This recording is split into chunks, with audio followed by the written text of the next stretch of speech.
everyone, it's October 2nd and it's actually been 18 days since we looked in on Gilligan. So this is me opening the lid for the first time. Landon, we left it slightly ajar so there would be air circulation. There's condensation on the inside of the lid. I can see right away that this bedding, sorry about the shaking around of the camera, this bedding has gone down quite a long ways. Here's the bricks that we used to prop open the lid so that Gilligan would have better airflow. And look at here under the hemp blankets, I can see definitely signs of fungal growth here. There's a sprout coming. It seems to be lovely and warm, but then we have unseasonably warm temperatures. I went away thinking that poor Gilligan, it might be getting into our fall temperatures, and we put the seed heating mat on, but we just needed to actually keep the heat off because the weather was so warm while we were gone. But I can see worms right in this upper level. I'll ask Landon to pull in when I uncover a bunch of them. This is one of our apples. So they haven't even got into the apple. So those of you who wonder about feeding their worms apples, this apple is warm to the touch, but again, like I said, it's a warm day. Not 100% sure that's from decomposition warm, but apples take a long time. So here the worms are in this area where we put the watermelon and such. So here are some of Gilligan's worms. This is looking a lot more like castings than it has been in the past. All right. So I'm just moving over some of this material. I can feel a bit of resistance from egg cartons still. That looks like the other apple is a little bit further along. It must have been a bit deeper. I'm seeing cocoons on the surface. Again, there's another one. So what I want to do for the first time since we restarted Gilligan is I want to dig down a bit deeper. So I hope the worms will forgive me.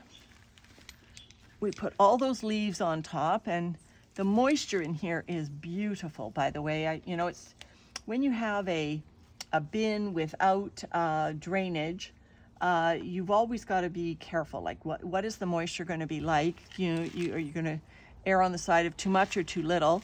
Right now, after coming back from 18 days where it was quite warm, I think we got up into the high 20s Celsius, certainly. This bin is still nice and moist. So I'm delighted with that because the worms like moisture. So this is the deepest I've gone into Gilligan. I have several things I want to bury. First, for the winter, I'm giving Gilligan our entire stash of frozen avocado pits. There's a couple moldy avocado halves in there.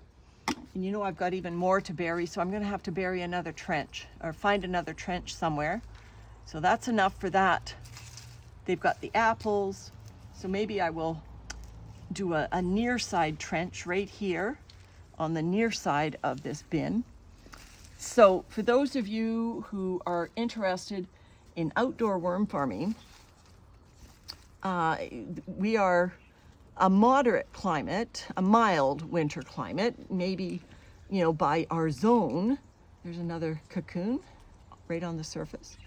By our zone, we're supposed to get down to a absolute maximum, or minimum, I guess, of temperature of -9 Celsius, which we rarely ever reach.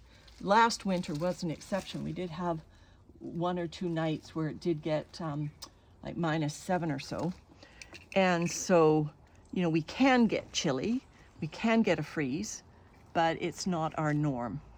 So I don't want to say that this will work in all climates, but Gilligan, just with a regular seed heating mat, stays productive all winter.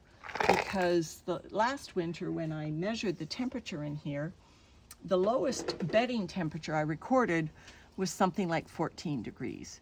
So that means the worms are actually staying productive all winter long. So I'm burying more avocados. I'm giving him a corn cob. and I'm actually going to give him a dollop of pumpkin, maybe 2.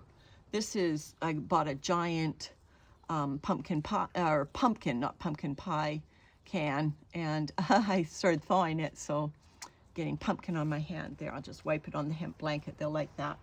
So with Gilligan, I'm not going to add conventional carbon like the shredded cardboard, because to me that I'm going to save for my bins that need it, that are going to process faster. With Gilligan, I have all these lovely leaves, and sadly with the leaves came the needles. That's it for Gilligan, and we've built up his middle again, and I'll come back maybe in a week. We'll see how he's making out with the corn cob and the pumpkin. All right, everyone, bye for now.